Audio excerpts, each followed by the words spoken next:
सरली 5 वर्ष सरली आणि इलेक्शन आली आणि एका रात्रीत खैरात झाली खैरात झाली काय सांगता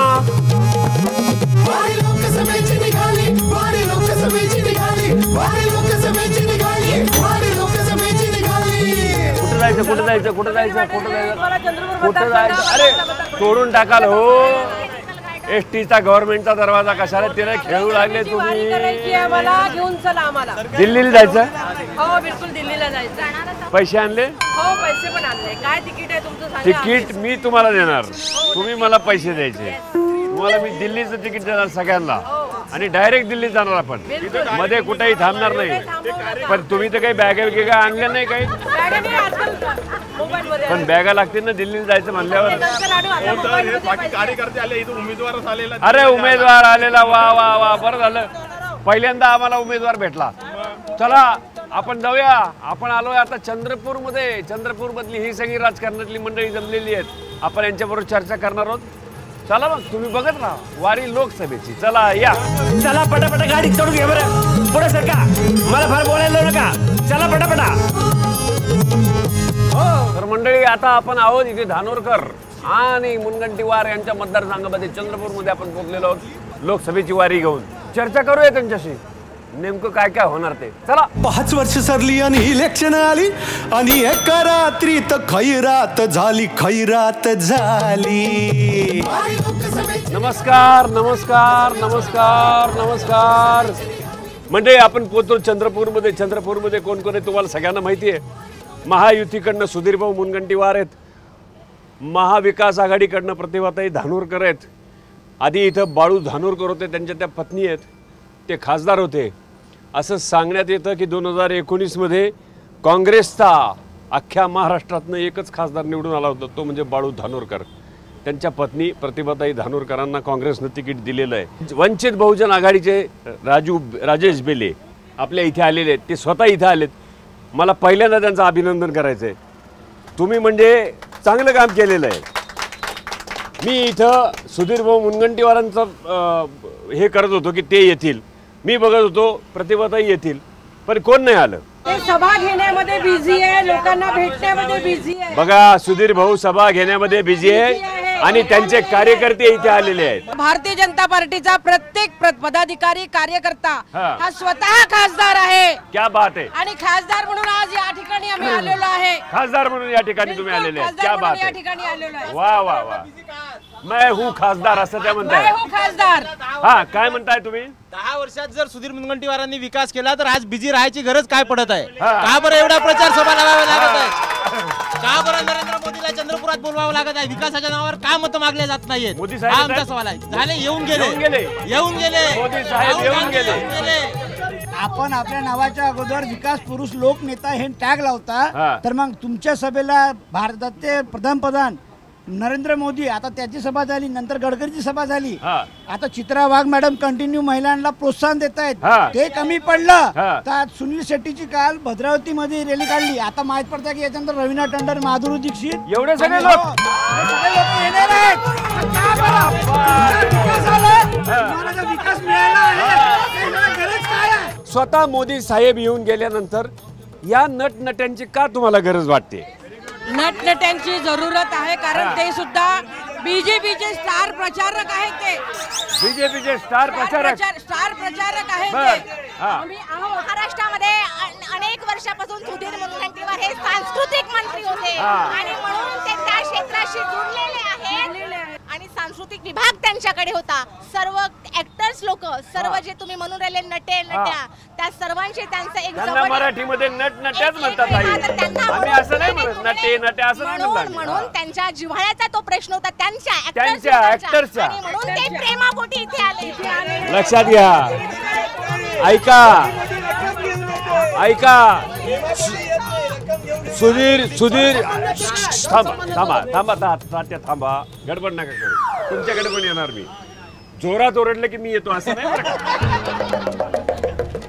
तुमचे का संबंध नाहीत कुठल्या नटनट्यांशी आम्ही नटनट्याकडे जायची आम्हाला आवश्यक नाही जनताच माझे नटनटे आहे नटनटी नाही देवारी आहे आणि सांस्कृतिक मंत्री असते तर इतके विद्वान आणि इतके वर्षापासून मंत्री राहिलेले त्यांनी स्वतःची संस्कृती कशी काय विसरले? त्यांनी आमच्या माता बहिणीला भर मंचावरती हजारो लोकांच्या समोर बाय भाऊ बहिणीचे नाते याला विटंबना लावली. माता माताखाली चरणी मी प्रार्थना करतो की देव त्यांना सद्बुद्धी देव आणि चांगली संस्कृती प्रदान करो. बीजेपीची हे संस्कृती त्यांनाच दिलेली आहे. बोला बोला. आता बेलेजी यांनी सांगितलं सांस्कृतिक मंत्र्यांनी आपली संस्कृती विसरली. हे संस्कृती विसरली नाही, काँग्रेसवाल्यांनी आपली देशाची संस्कृती मलिन केली. त्यावेळेस आमच्या आया बहिणींवरती त्यांची आबरी लुटल्या गेल्या, पोरांच्या समोर त्यांच्या आईवडिलांना जडता याच्यामध्ये फेकल्या गेलं.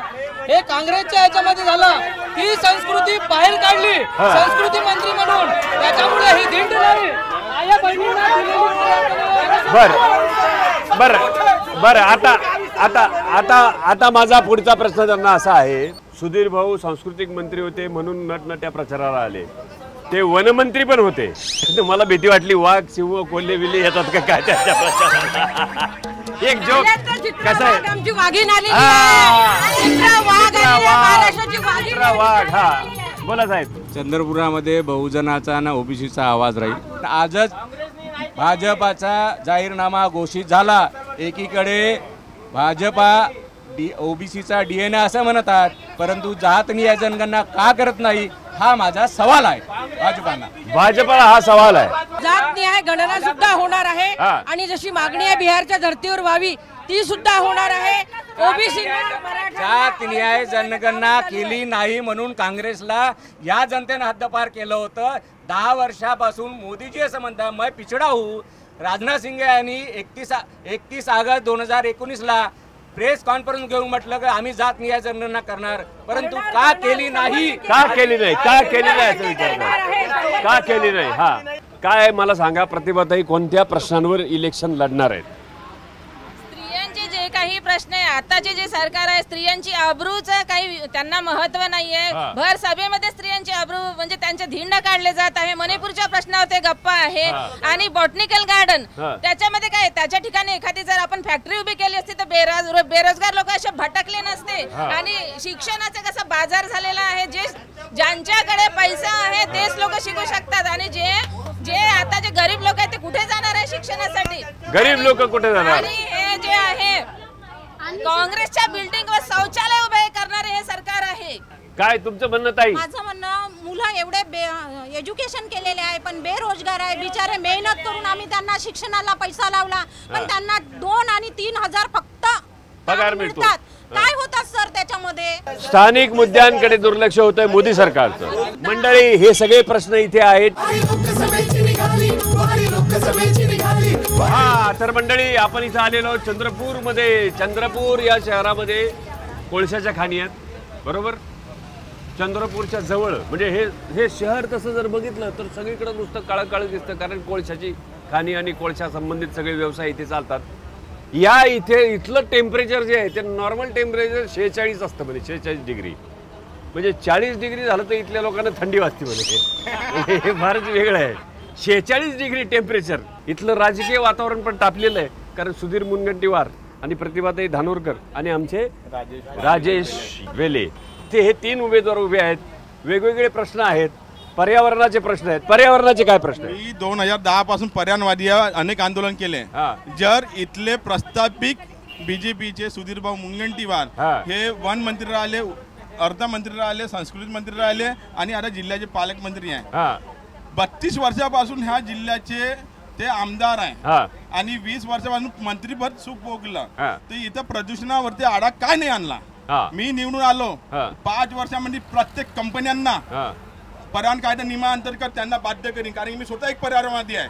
आणि त्यांनी विकास केला असता तर इथं ग्रीन प्रोजेक्ट आणलेले असते, नवीन उद्योग आणलेले असते. हे आहे जेवढे पुन्हा जुने उद्योग आहेत, सगळे जुने उद्योग आहेत. त्यांनी जे पर्यावरणाची गोष्ट बोलली त्याच्यावर सांगतो.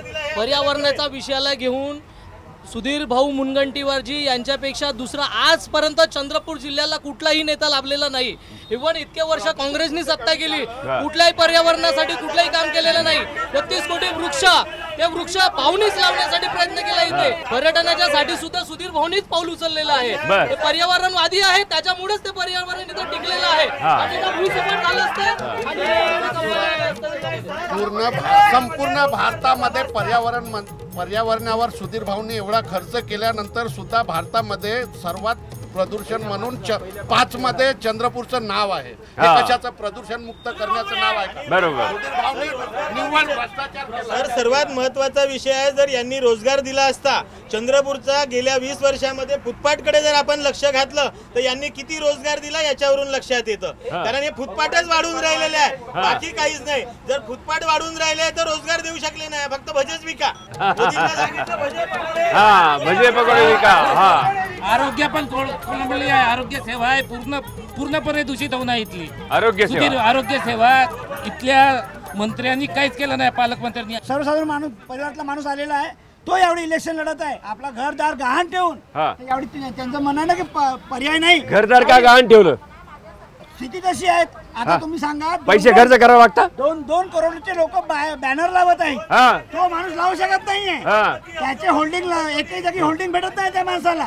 काय करणार? घाण नाही ठेवणार तो. तरी पण आपल्या लोकांना न्याय मिळवून देण्यासाठी तो माणूस तडजोडने प्रयत्न करतो. तुमचं काय म्हणणं आहे? सर्वसामान्य कुटुंबामधला उमेदवार दिलेला आहे बाळासाहेब आंबेडकरांनी. मला एक सांगा, बाळासाहेबांनी फार वेळ घेतला सगळी यादी द्यायला, तिकीट दाखवायला, हे करायला, ते करायला. कशामुळे केलं त्यांनी एवढा? काँग्रेस आज युती करेल, उद्या युती करेल, आज करेल, उद्या करेल, शेवटच्या टोकापर्यंत काँग्रेसने चाट मारली युतीसाठी. मग बाळासाहेबांजवळ पर्याय नव्हता. मग स्वतःला सुधीर भाऊ विकास पुरुष म्हणतात. आज विकास पुरुष त्याला म्हणत नाही. आज रोजगार नाही चंद्रपूर जिल्ह्यामध्ये. रोजगाराची गरज पाहिजे. बॉर्डरिंग गार्डन किंवा ताडोबा महोत्सव केल्याने विकास नाही होत. लोकांना रोजगार पाहिजे. एक व्यक्ती, एका परिवारातला एक व्यक्ती लागला तर 5 जणांचं पोट भरते. आज रोजगाराची गरज आहे. आज इथे रोजगाराची गरज आहे, बॉटॅनिकल गार्डनची गरज नाहीये. इथे तुम्ही ताडोबाचे काय पूर्ण भ्रष्टाचारी लोकांनाच का बरं आणत आहे? बीजेपी सगळ्या भ्रष्टाचारी लोकांना का आणत आहे? आरोग्याचा विषय यांना स्पष्टपणे माहीत आहे. इथे एमच्या धर्तीवर देशातलं टॉपचं मेडिकल कॉलेज इकडे मंजूर केलं आहे. इकडे मंजूर केलं आहे. सुधीर भाऊ मुनगंटीवारजी यांचा एवढा मोठा केलेला हे बस स्टँड, आधुनिक बस स्टँड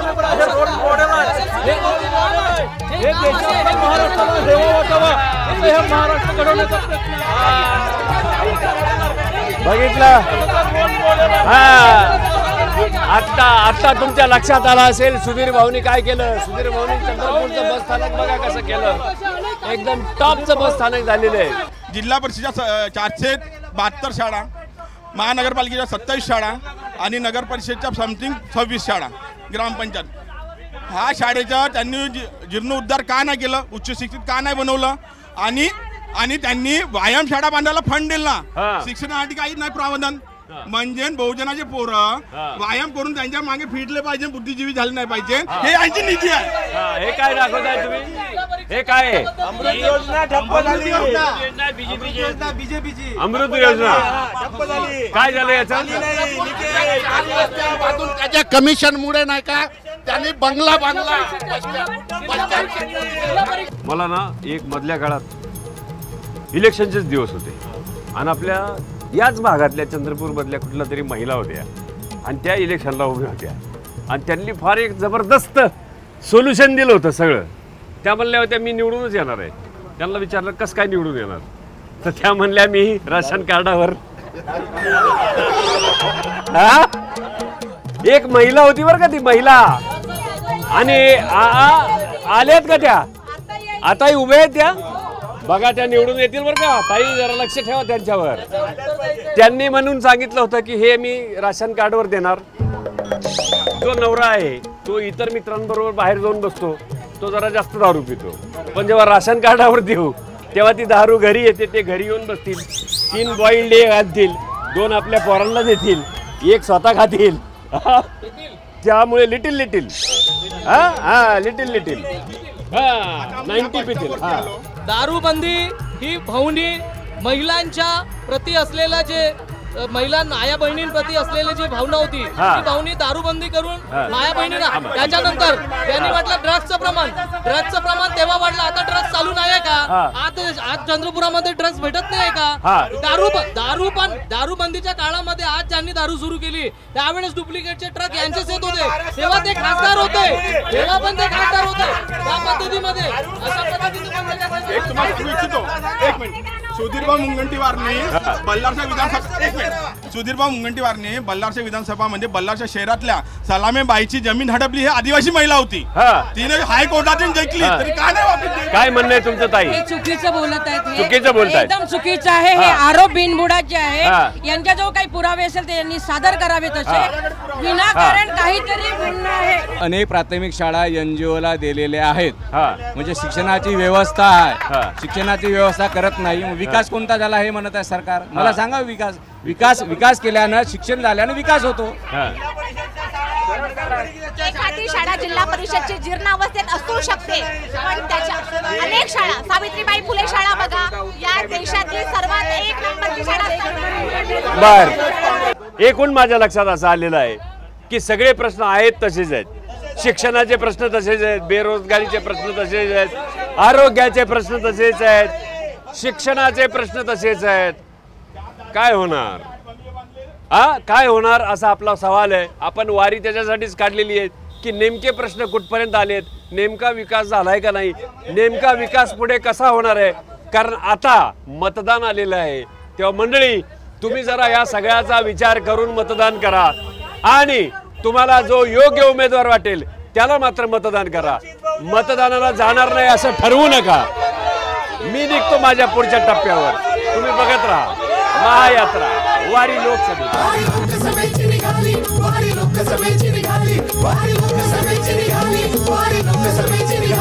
आपली चंद्रपूर मधली वारी आता इथे संपलेली आहे. सगळ्या लोकांची आपण चर्चा केली. बघूया आता आपण जाऊया पुढच्या टप्प्यावर. बघत राहा महायात्रा वारी लोकसभेची.